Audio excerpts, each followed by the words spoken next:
What's going on, everyone? This is Matt over at Be Better Podcast. I have my co-host, Nate. Welcome. And then I have our lovely guest, Miss Shantaye. Can't believe this is our 27th episode. Yeah, brother. And just so you know as well, for those who don't know, we started this podcast literally 7 months ago today. So we are at our 7 month mark. That is a huge milestone. 27 episodes, obviously finishing up tonight with that. And what a better way to start it than having Shantaye on. Shantaye, thank you so much for joining us. Thank you. Thank you for having me. I'm excited to have this conversation. I'm excited to meet you, and see what we can learn about each other. Yeah, for sure. We're pumped. So obviously, like I said before, I know we were talking just a tad bit before we actually started filming here. It just seems like you have quite a bit of story that's a little all over the place, but it sounds pretty interesting. Could you tell me kind of where does your story start?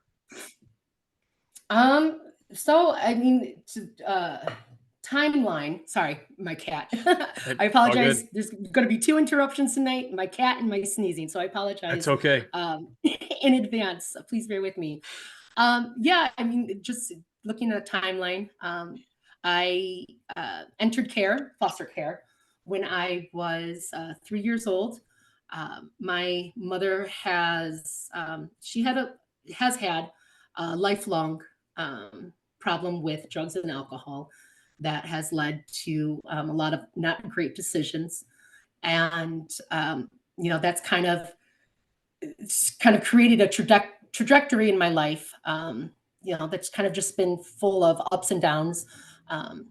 Things that I've experienced some amazing things in my life. I've had some amazing opportunities, despite the circumstances, and despite moving from home to home, and despite some of the abuse that I suffered in different placements. And it kind of has created this weird little mix of someone that's completely strong and someone that's falling apart at any given moment. So going back to the beginning, I was living with my mother, and her addiction just kind of got to the point where she abandoned me and my little sister. I was 5, my little sister was 3. Kind of abandoned us with my grandmother, who just was not equipped to take care of 2 small children. And so it was my grandma that was the one that actually called DCFS and said, I can't do this. She wanted to just put Shelby into care because I was in daycare. She could handle me, but a baby, she was 60 years old, working full time. But they said, no, we have to keep siblings together. And so they took both of us. And it was in that moment that began a 20-year journey through the foster care system. I moved somewhere over 20 times in that span. I've lived in a couple of group homes. I've had some really amazing foster parents, and I've had some really, really dark experiences. It ultimately has a happy-ish ending. The relationships that I made over time, and the mentors that that came into my life, allowed me to go to college, allowed me to get a degree, and really taught me how to become a working human being, a work in progress, instead of what I've kind of always said is I didn't want to become a statistic. In America, there are over 800,000 youth in care. And historically, about 1/3 of them kind of make it out alive.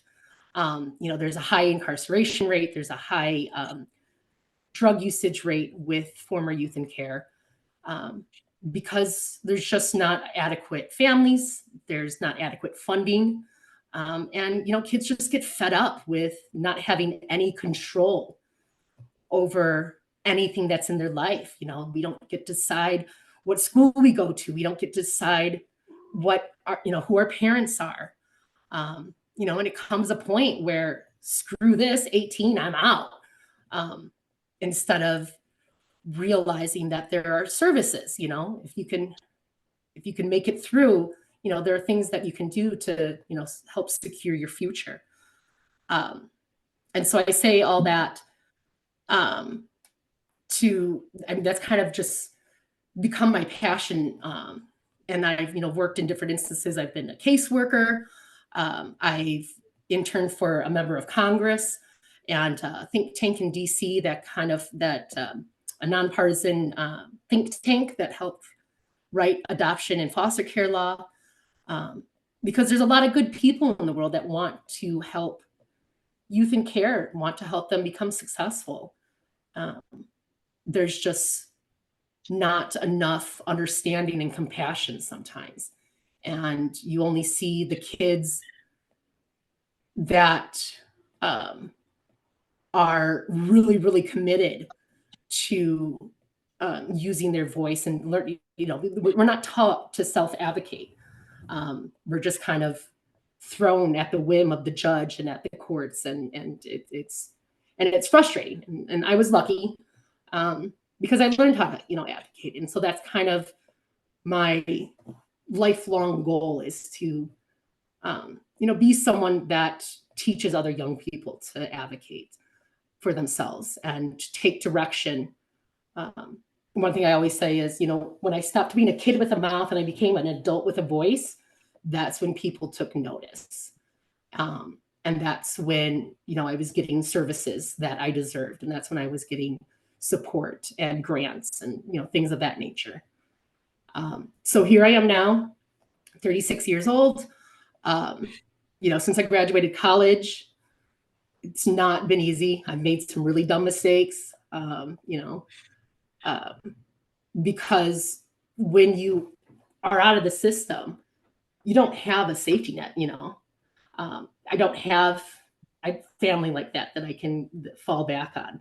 And so I went from always having a caseworker and always having a lawyer to having absolutely nobody in a lot of sense.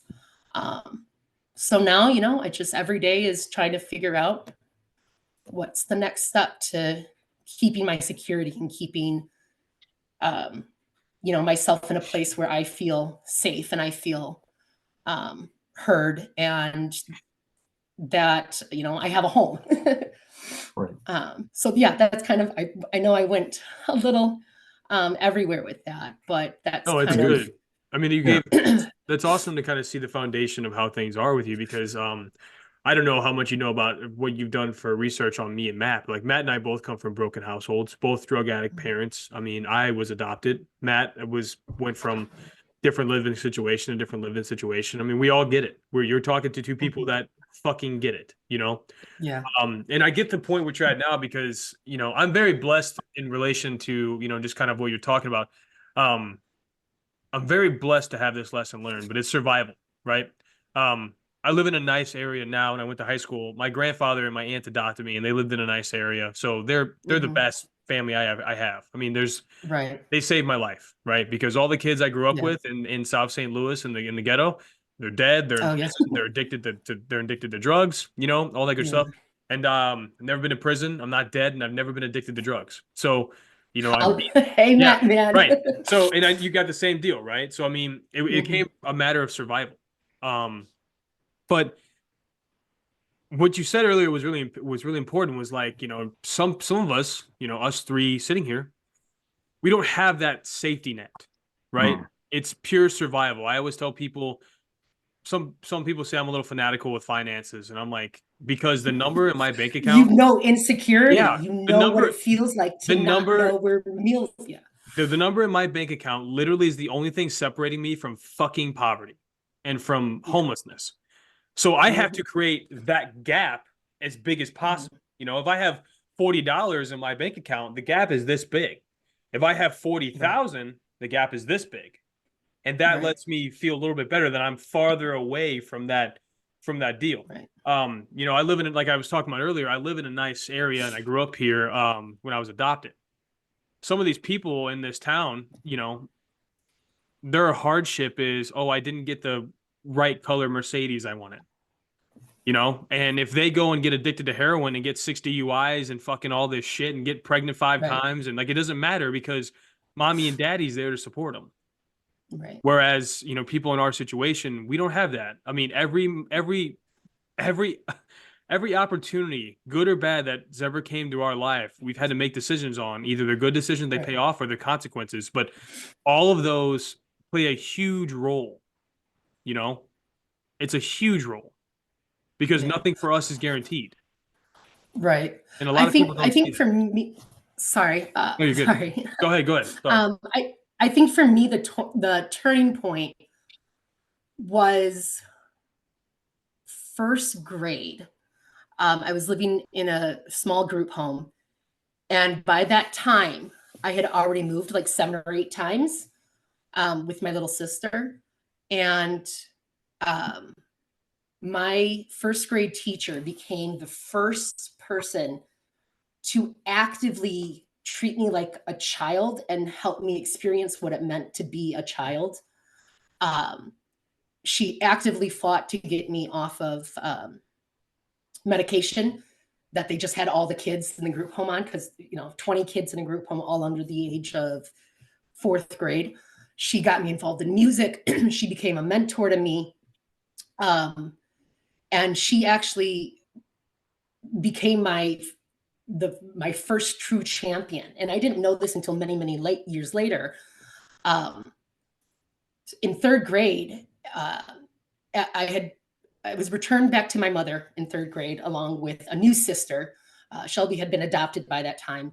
I had a new sister, Caroline, and returned back home. 6 months later, I was taken away again. And driving up a familiar street, this woman became a foster parent just in case I needed a place to be. And that really was kind of the turning point in realizing that I was worthy of, love, and I was worthy of being a kid. That relationship didn't last, but in that small time, what she nurtured in me was how to ask for help, how to own my space, and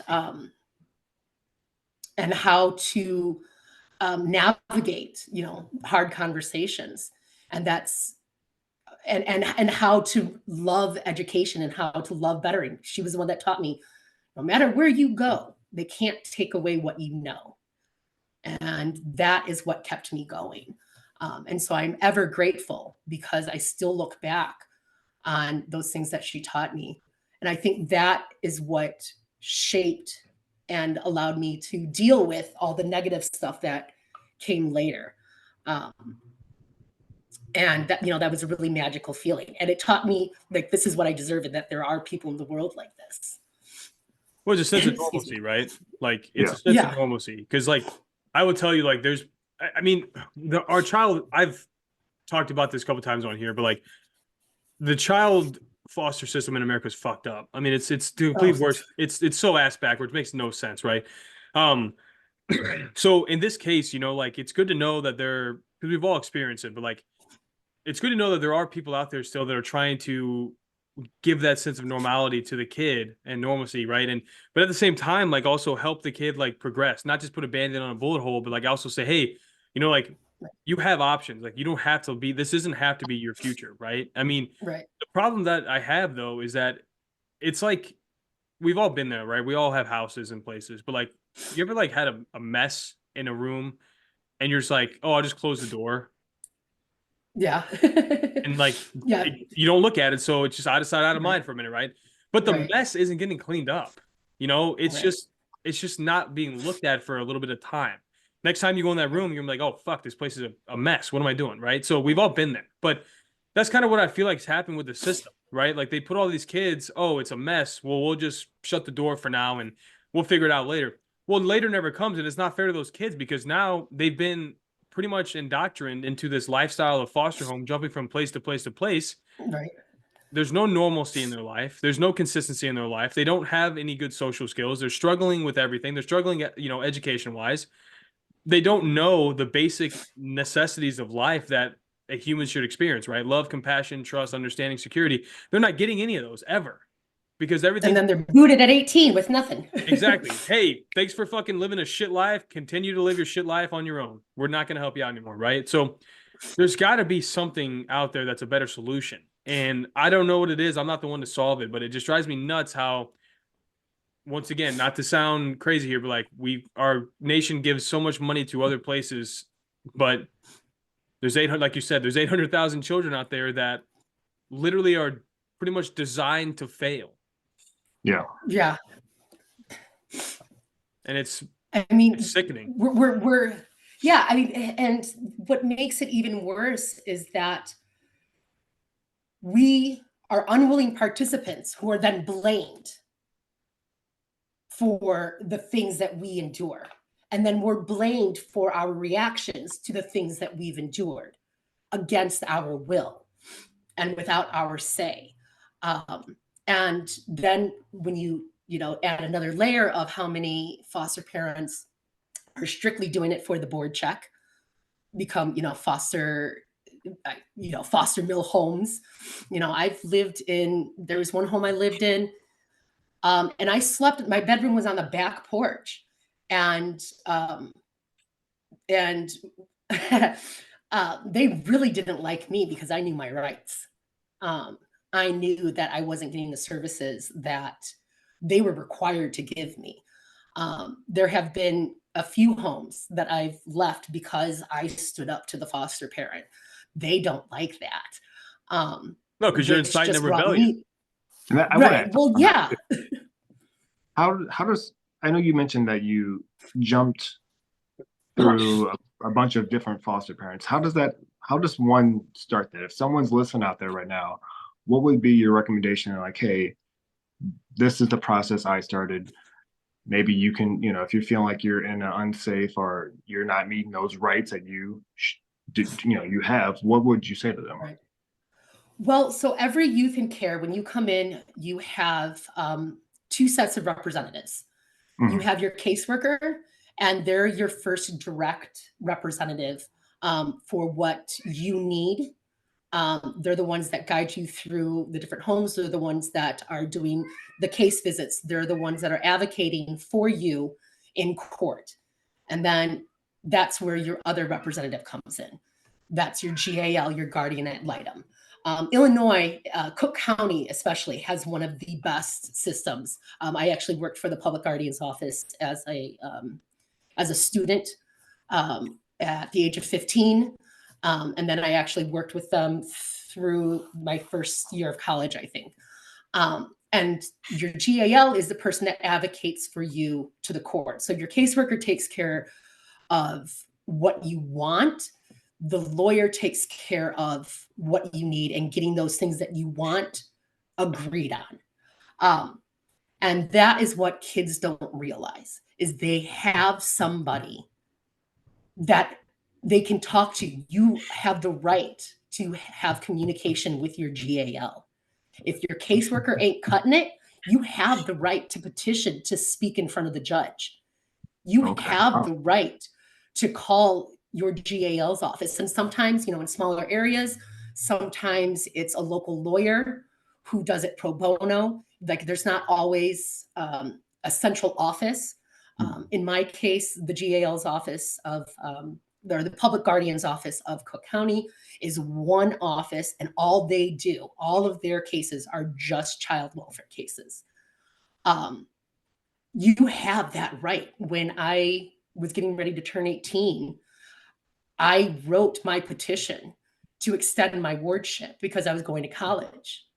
And I wanted medical benefits, and I wanted the stipend that I was entitled to since I was going to college. That is my right for them to hear my voice.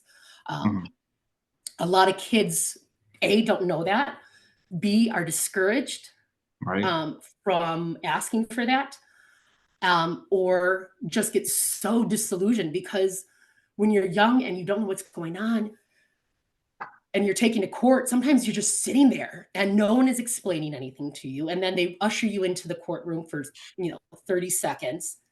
And then it doesn't even matter what you say anyway, because they, make a decision that you don't agree with, but that's it. So I think the number one thing that I would suggest, and this starts at, like, this can be helped in the school. School caseworkers need to have these resources and understand the process, because they're the ones that can help encourage this. If the kids aren't getting it from their caseworker or their foster care agency, school workers and teachers can help guide this transparency. They're a good resource. So, like, it starts with the people that have the closest relationship to kids in foster care, that can help them learn their rights and learn that they don't have to just deal with it. Yeah. Would you say, though, that most teachers don't even know? Oh yes, 1000%. Because they just see us as problem kids. Yeah, I was adopted at 12, and no teacher, and I was close with many teachers because Right. I thought they were good people and they thought I was a good kid. They've never talked to me about that. Never brought it up. It's not in my file. It's not in my file for the school that I went to. Right. So I think I see a lot of value in what you said, because, most of the time, if you, like, say you have a nuclear family, okay, and your fucking parents work, like, you're spending more time with your teachers than you are your family. So, like, of course, 8 hours a day. Yeah, at least 8 hours a day, right? Not including if you play sports afterwards or volunteer or do anything with a club. Like, those teachers are the ones that are doing that, right? And typically, if you have a teacher, typically you're going to do something after school that they are a part of. I mean, that's just kind of how it works. Right. But so I wonder, though, if there's I'm afraid that there has to be some form of privacy where teachers can't ask that question or get that information for some reason. But there has to be a way around it, so that when, like, okay, so for example, I'm trying to just work this out in my head here. So for example, like 20, 30 years ago, right? Like, probably more closer to 30 years ago, if Matt was my dad and just beat the shit out of me as a kid and I went to school all fucked up, the teachers weren't allowed to ask. Like, there was But they're mandatory reporters. Now they are. Abuse. Now they Okay. are. Back then they weren't. Back then they weren't. And I read an article about it not too long ago, but I'm trying to remember the year where that became a factor, because kids were coming into school beat up, and they weren't legally allowed to ask. This is a family situation that's outside of school grounds, so they didn't want the school to get involved. But now it's 100% right. If a kid comes in with a big bruise on his neck, the teachers and the school board has the right to investigate and figure out and report that to whatever agency, right? By law, they have to investigate. Yeah. And that's one of the greatest things the school districts have ever done, in my opinion, because that's critical. How many young kids do you think they've saved from abusive parents? But to my point, there needs to be something implemented to where, like, whenever you have a chart of all the kids you're going to have in your class, maybe a little background, right? Maybe just a little bit of background, not to promote biasy by any means, but to show, hey, this kid is a foster kid. He's going to the school district by proxy, and maybe he needs just a little more love than the kid that fucking parents live in $1 million house. Maybe just a little bit more love, right? Well, a lot of times, and this is in my experience, a lot of times kids that are coming into a new school, because a lot of times they're going to be coming in mid-year. A lot of foster kids tend to have IEPs. And so that's something that is definitely understood by the administration. IEP, an individual education plan. Right. Okay. So learning disability. Not necessarily learning disability. Sometimes it's a behavior disorder. Sometimes it's an emotional disorder. Sometimes it's simply, this kid has anxiety. This kid has, PTSD. This is what we are going to write into their service plan that gives them rights, so that's generally understood. If a kid has anxiety or is easily triggered, the teacher is going to have a bit of that information. Good. And I mean, obviously it works better in bigger systems where there's more support, where there's more resources. It's going to be very different from Chicago to, some small town in Alabama. Of course. Yeah, generally speaking, there is this, a little bit of background. But no, you're right. That, that the another part of the problem is there's no best practices nationwide because foster care is a state's right. It's Everything is run by the state. Like they get federal funding, For now, though, but well, I mean, there could be yeah. a fucking precedent. Like, there could be a Kate that goes through and make it federal law, and the states have to, go by that precedent. That could I happen. mean, I would love that, but the government is not going to take over running the foster care system for the country because they just it's just I don't think it's feasible. I mean, they fund, but I don't know. It's a there are so many moving pieces that I don't know which would be better. I just know that there needs to be more education. There needs to be better training. There needs to be a standard of best practices. For sure. There needs to be a sense of dispelling, because it's hard enough coming into a new school, right? I remember I used to hate Mother's Day and Father's Day. I still hate them because yeah, well, just because like in school we're making cards and and answering those questions, Makes you feel so. and you feel so we just you sit feel there so like this. ostracized. Yeah, so it's a systematic issue, and it's getting better, but there's a lot of work, and it's just further trauma on top of what kids are already experiencing. So with that I being said, just how do you deal with those emotions as I mean, let's be honest, a kid?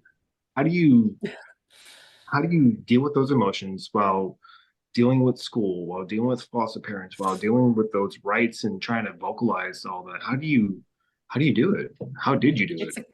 it's a clusterfuck. Yeah. um I'm I'm lucky because I'm bright, I'm articulate, I've always been that way. I express myself. I mean, I have major abandonment issues. I have major anxieties. I never feel like I'm quite good enough. Um, my, the way that I would handle things would be to push buttons if I had a good relationship, because every good thing is gonna end anyways. At least it's gonna be in my control.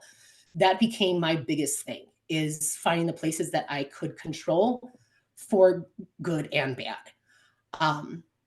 So sometimes I would just mess with parents because I could, just because that was how I can control, and then therefore I could process. I mean, I've been going to therapy since I was in kindergarten.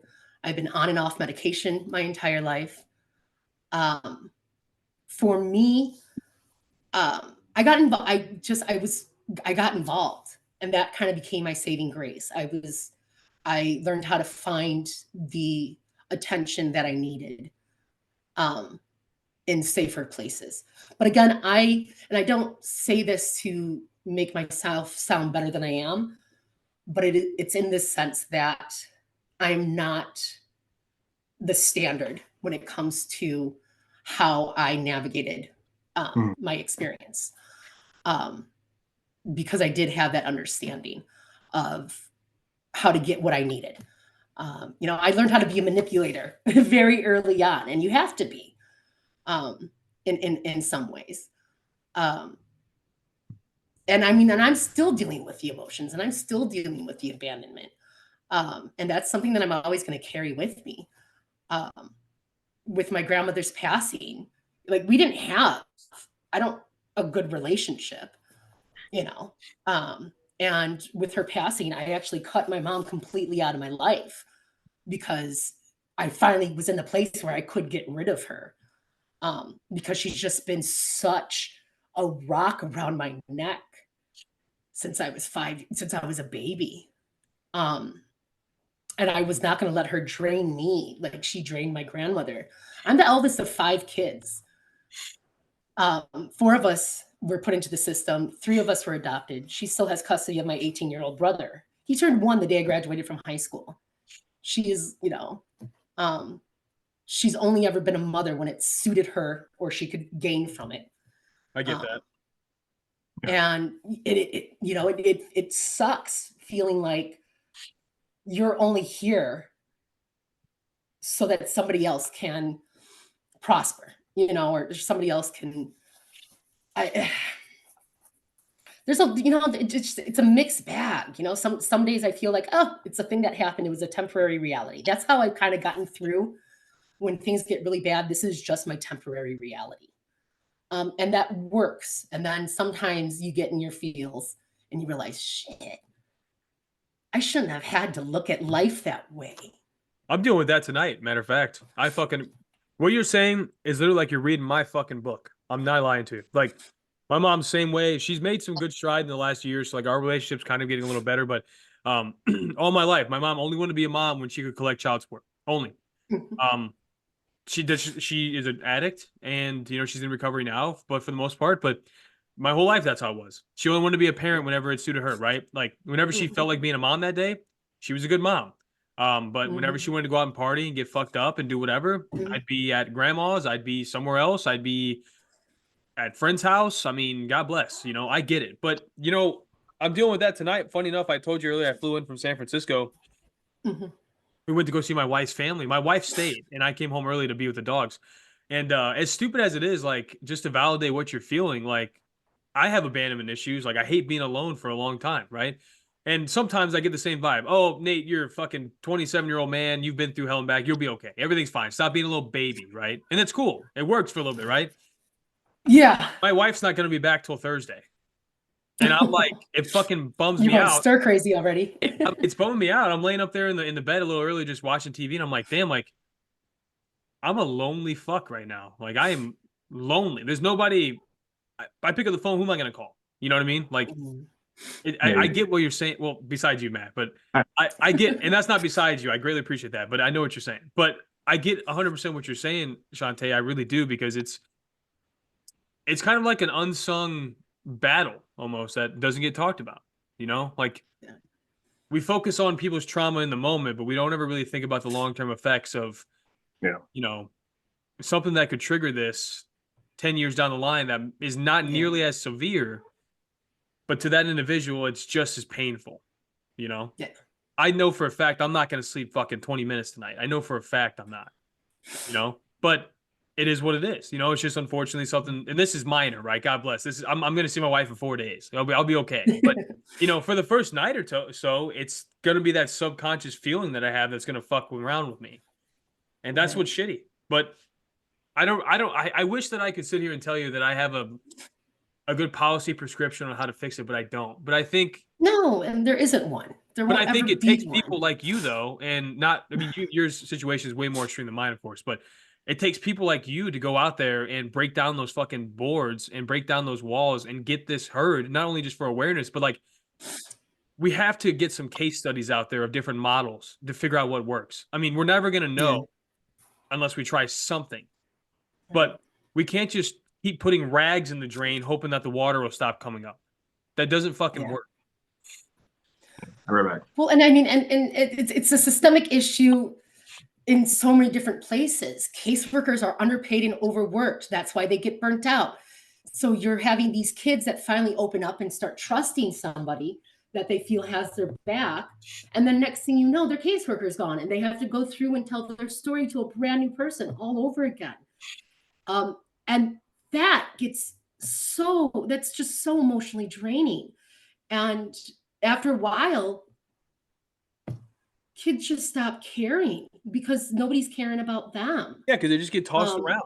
I mean, my aunt was a social worker and a caseworker for a couple of years. She got her master's degree in psychology, and she worked at a restaurant in high school and college.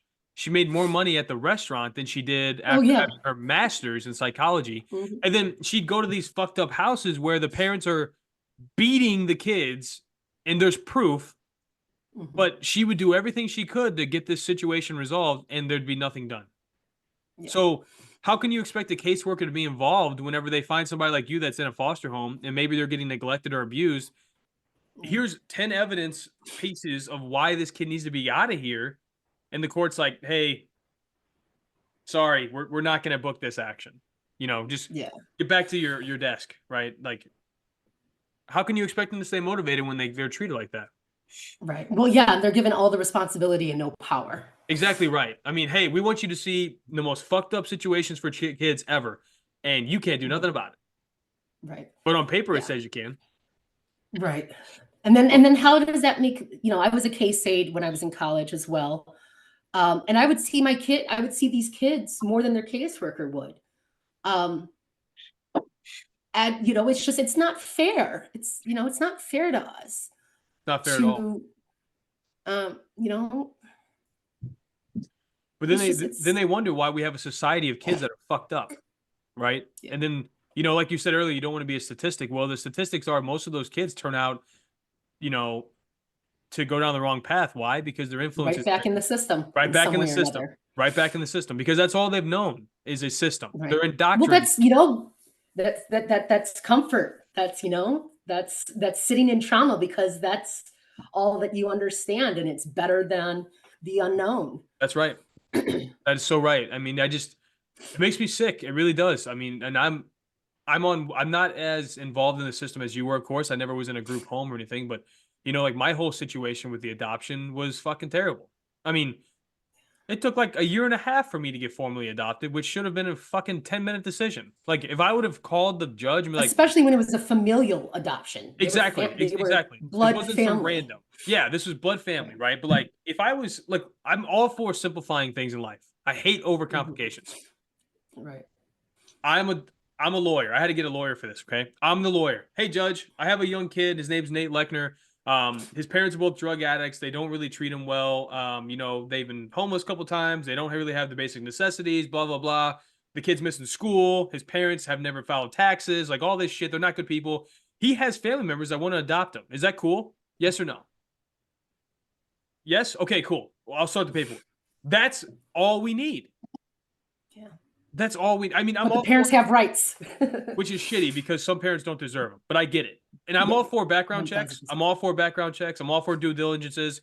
You don't want to pair somebody with a bad family member that looks good on paper, but it's really like a child molester or something fucked up.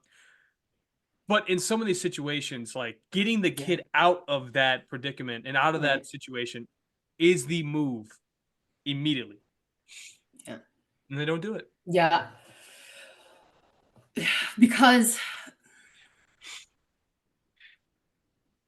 everybody everybody's worried about making the wrong move, then getting sued. It's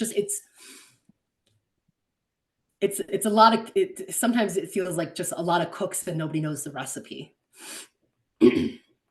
That's you're so right. I mean, everybody's so scared of litigation, but I feel like there should be some kind of protection, immunity to things like this, where if somebody makes a call and it doesn't pan out, they can't get sued. There has to be some kind of immunity that needs to be implemented because you got a lot of people with good hearts, but they're just too scared to make that call because they don't want to have their career ruined or their reputation ruined. I mean, I don't know, but I'll tell you what. I'm sorry, Matt. Go ahead. What about the adoption? Doesn't that cost the person who wants to adopt someone a ton of money? So why is it like that? Well, so there's two ways that can go about it. So if a kid is taken into the system, then they're awarded the state. The state is their parent. So it doesn't cost the family that's adopting anything because they're adopting from the state. It sounds like you were never placed in care. So this would be considered a private adoption, so that everything falls on the adopting parents because they're the ones that have to petition the court. They're the ones that have to pay for the lawyer to submit, parental termination papers. They're the ones. So because he was never a foster kid under the care of the government, then so if I was to be adopted, that's all going to be taken care of because I have my lawyer, the person who's taking care of my rights, and they're paid for by the state. But with him, it's because it was a private adoption. And sometimes it's super easy because, in some cases, the parent will go in and terminate their own rights because they know that that's the best thing to do. My mom did that with my little sister, Caroline. She surrendered her own rights because she realized that Caroline was in a really great pre-adoptive home. They wanted her. But, sometimes you have people that's my child. You ain't going to take my child, even though they know. And it's normally a they're not. monetary It's best for value. that child. There's normally a monetary value attached to that child of why they're acting that way. They get a certain money from either a deadbeat dad that's paying child support, or they get maybe some form of assistance from the state. Right. It's never typically when parents are like that. Food stamps or disability, food stamps right. or Social Security or. Exactly right. It's never like, no, I believe firmly that I'm the right fit for my kid. No, it's like, I'm getting $600 a month from this fucking kid. If they're gone, where am I going to get that money from? That's normally the motive behind it, which is fucked up. In my case, yes, it cost a shit ton of money to get me adopted. Does my family, did they worry about that at the time? Fuck no. They didn't care. They didn't care. If it would have cost $1 million, we would have figured out a way to do it. Why? Because my family's, they're the best people in the world, and I would do the same for if I was in that predicament as well. I mean, if it was $1 million to adopt somebody that needed it, I'd fucking figure it out. I mean, but the bad part is it should be free, in my opinion, because you're really saving the country and the tax-paying dollars more money in the long run by getting a kid a good, safe, structured home where they can go and contribute to society, rather than saying, hey, we could have saved Johnny from overdosing on fentanyl, but it cost $40,000 to adopt him, and we just didn't have the money at the time. It's just the whole system's fucked, man. From the head to the floor, it's not right. It needs reformation now. Shantaye, so that school was a really good pivot for a good resource. Was there any other resources out there that you were able to? I know you mentioned some mentors. Can you elaborate? So I really started realizing the power of having people in my corner at about 7th grade. And that's kind of when I switched my mentality and realized that I could carve out more power for myself and the things that happened to me on my own terms. And so I sought out connections. I sought out people that I connected with that became, champions for me. Because I've always done well in school. I've always had good relationships with my teachers that turned into friendships. One teacher in particular from high school that I'm still very close with today. High school was a particularly difficult time for me because I had a very difficult to work with foster mom who had different ideas about what I was supposed to be. She didn't like the fact that I came in as a human being, 15 years old, and I wasn't looking for a family. I just wanted a place to be safe and go to one school for the first time. I wanted to go to one school all 4 years and then go about my business, Right. And so, this teacher became my sounding board. So for me, it was,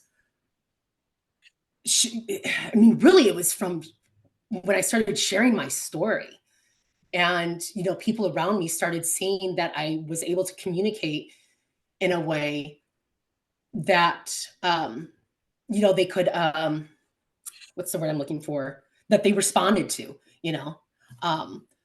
I started at 15, 16 years old. I was speaking at foster care training sessions. Oh, wow. I remember one specifically. I took everybody through an exercise. I was speaking on my my experiences with losing a sister to foster care and how that wrecked me. In first grade, all of a sudden I'm told I can't see my little sister, and I have no say over it.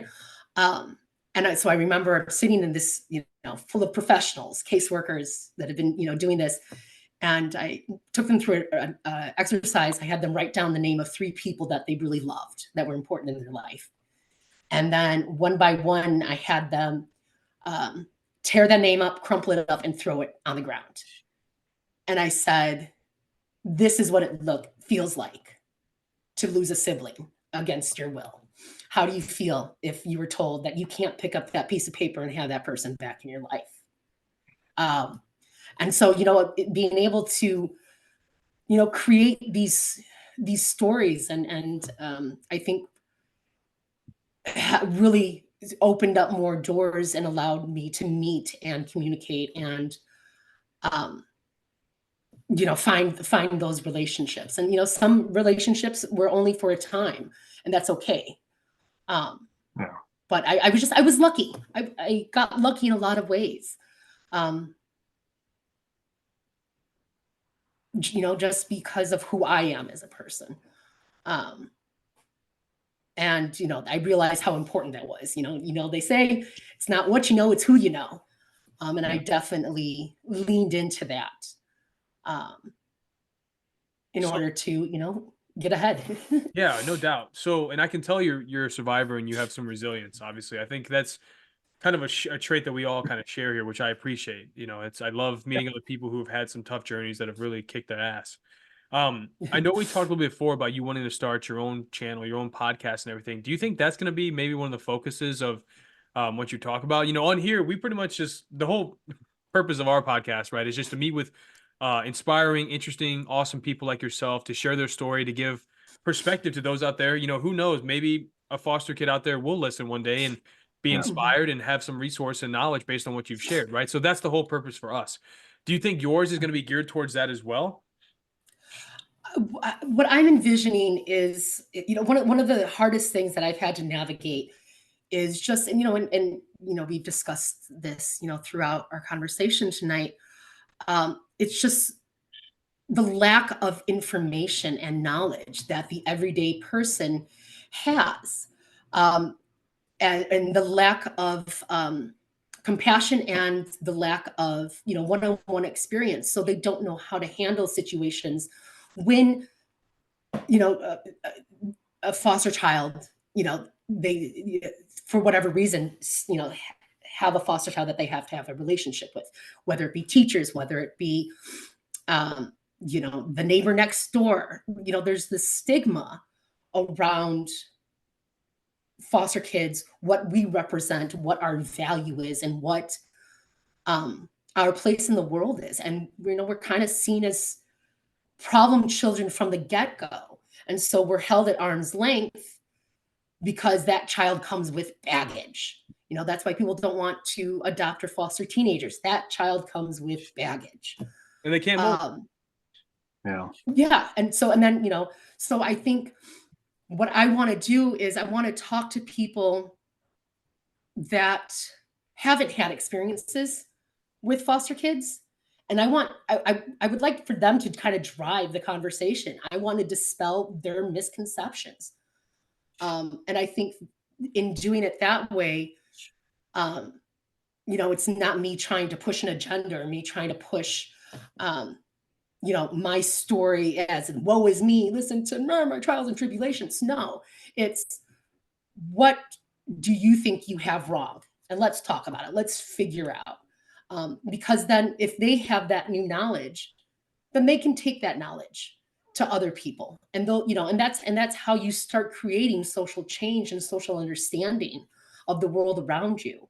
It's not by standing on a soapbox and screaming, I've had a rough life. No, it's about creating knowledge in a place where there wasn't before. I think that's kind of. Yeah, I agree. Yeah, 100%. I agree. I think that's what it's all about. And I think the way you're going about it too is going to be not only tremendous for, the kids you're advocating for, but right? And plus yourself, your little childhood self that's inside you somewhere, right? That you're fighting that battle, right? Which is the best part. Yeah.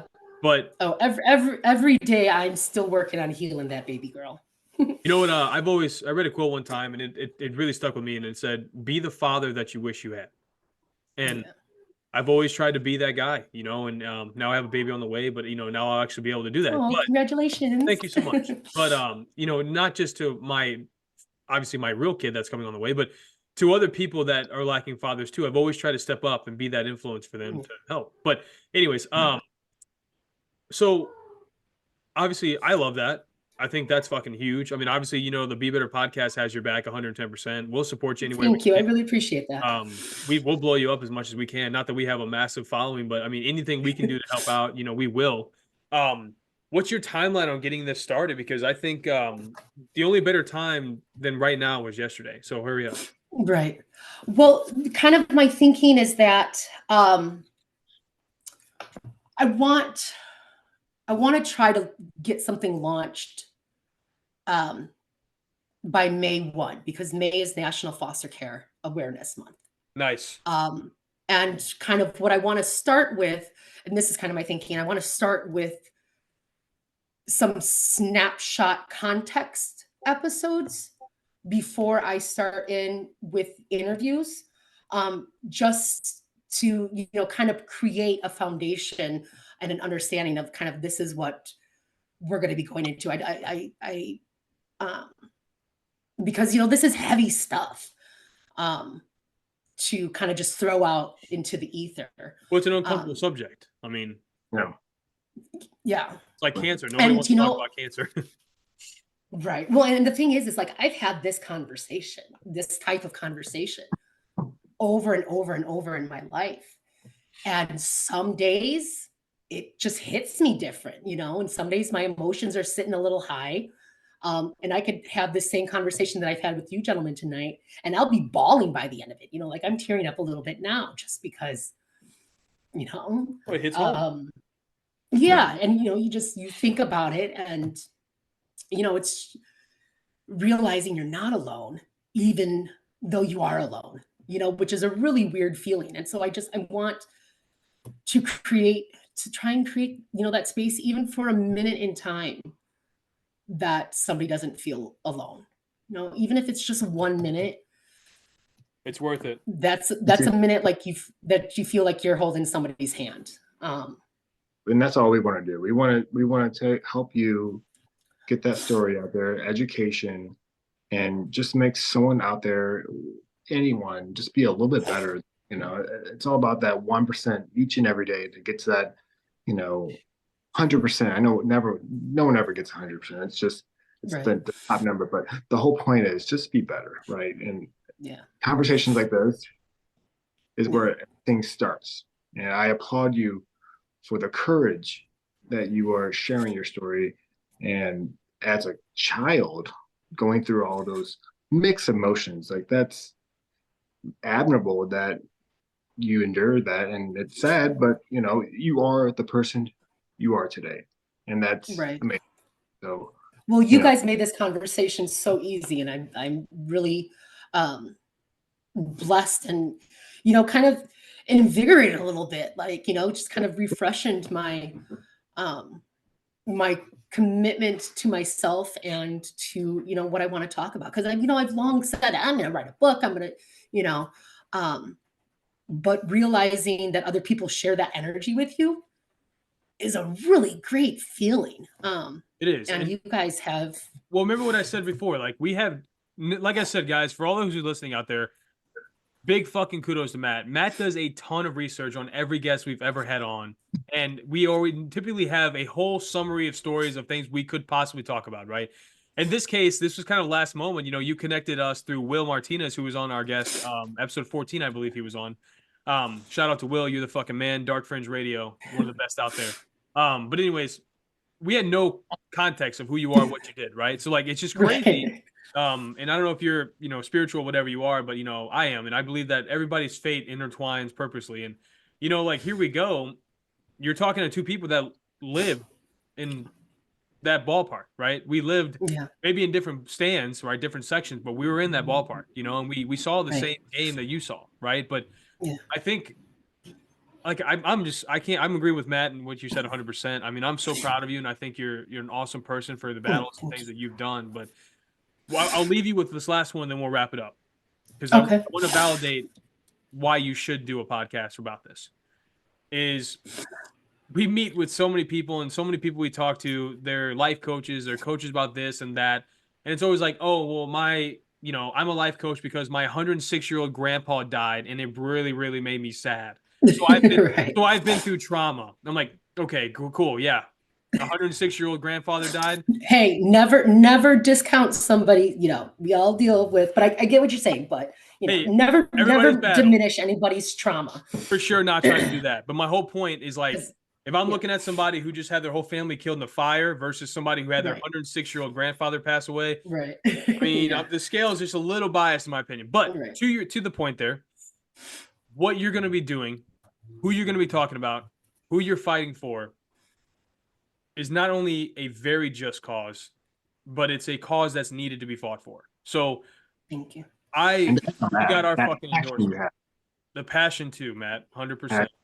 I mean, just hearing your words and the story you come from, the passion's there, and it all starts tomorrow, today, whatever you decide. But I am 120, 200% confident that you're going to do great in your Oh, podcast. thank you so much. That's It thank is. you. No problem. You have to start. That's the biggest thing. You have to start. And May 1st, if that's your timeline, then you better get to it because that's going to be here tomorrow. It's going to be very. But I will tell you this. So I'll leave you with this, right? If we could be of any help, obviously, you have our stamp of endorsement. We can show you everything we do behind the scenes. We can boost you out there and send you to everybody that we talk to and that we've connected with. Yeah. I mean, anything we can do to help, please let us know. We'll be more than happy to show you. And we're not appreciate experts. the hell out of Yeah, that. we're not experts, but like, a lot of our shit that we've done is trial by fire, right? Mhm. Maybe we can show you a couple things to prevent you from, fucking up a couple times. But yeah, in that case, I think this would be a good spot to wrap it up, of course. Shantaye, thank you so much for coming on and sharing Thank you. this. I know Thank we you. just covered the tip of the iceberg, but I mean, it's just super impactful what you said. And God bless. I think it'd be good if after this, we could figure out maybe after you launch yours, having you back on. Shanta, this is your beginning, right?